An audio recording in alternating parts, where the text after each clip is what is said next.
చచ్చిపోయినాడు. ఇప్పుడు వాళ్ళ నుంచి మీకు ఏమైనా ఫోన్లు వచ్చినాయమ్మా? మళ్ళీ వాళ్ళ నుంచి ఎవరికి మాకేం ఫోన్ రాలేదు. ఇప్పుడు సూసైడ్ కు ముందు మీకు ఫోన్లు వచ్చాయా?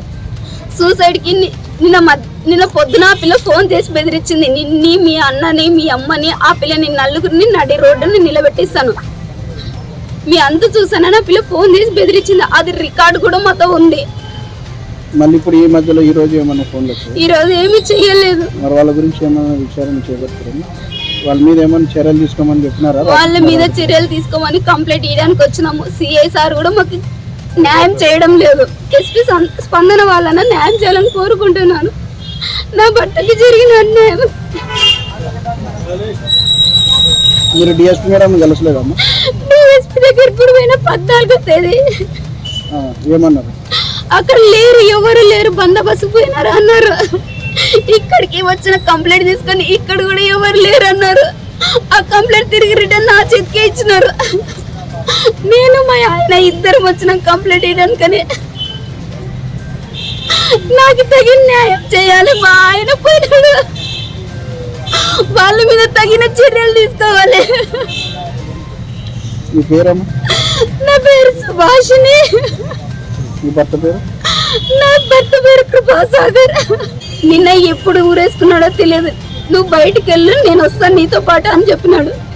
నేను 6 గంటలకి ల్యాబ్ దగ్గరికి వెళ్ళి కీ బొగలు కొడితే ఆడు ఊరేసుకొని ఉన్నాడు. ఆ శవం నేను చూసినాను. Suicide note రాసిపోయినాడు.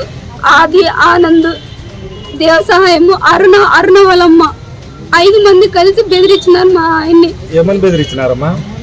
నిన్ను చంపేస్తాము, నువ్వు 30 లక్షలు మాకు డబ్బులు ఇయ్యి. 30 లక్షలు ఎత్తుకొని పోయింది. ఆ 30 లక్షలు అడిగినందుకు ఆ అమ్మాయి మా అతని మీద కేసు పెట్టింది. ఏమని, ఈ 2 పిల్లలు వీడికే పుట్టినారని కేసు పెట్టినాడు. కేసు పెట్టింది. ఆ 30 లక్షలు తిరిగి రిటర్న్ అడిగినందుకు వీళ్ళందరూ కలిసి కేసు పెట్టి ఆ తర్వాత నా భర్తను భయంకరంగా వేధించినారు. కొట్టిన తర్వాత కంప్లైంట్ ఇచ్చినాను, కానీ పోలీసులు ఎవరు రాలేదు. ఎమ్మెల్సీ చేయించిన తర్వాత ఇక్కడికి వచ్చి చెప్పినాం కూడా, కానీ పోలీసులు ఎవరు రాలేదు, ఫోన్ చేయలేదు. డబ్బు ఇచ్చి అందరినీ ఇచ్చేసేసినారు వాళ్ళు. దగ్గర 2.5 నెలలు మేము పోలీస్ స్టేషన్ చుట్టే తిరుగుతున్నాం. పోలీస్ స్టేషన్ అన్నారు, పంచాయతీ అన్నారు, అన్ని చోట్ల తిరిగినాం. కానీ పోలీస్ స్టేషన్ లో మీరు రాతపూర్వకంగా ఇవ్వలేదా? ఇచ్చినాము కంప్లైంట్. మరి వాళ్ళు రెస్పాండ్ ఏమి ఇవ్వలేదు? ఆ కంప్లైంట్ మాకు తీసుకోలేదు. అసలు ఎందుకు తీసుకోలేదని అడగలేదు మీరు? వాళ్ళకి మేము వచ్చే లోపల మమ్మల్ని రిటర్న్ పంపించేస్తున్నారు.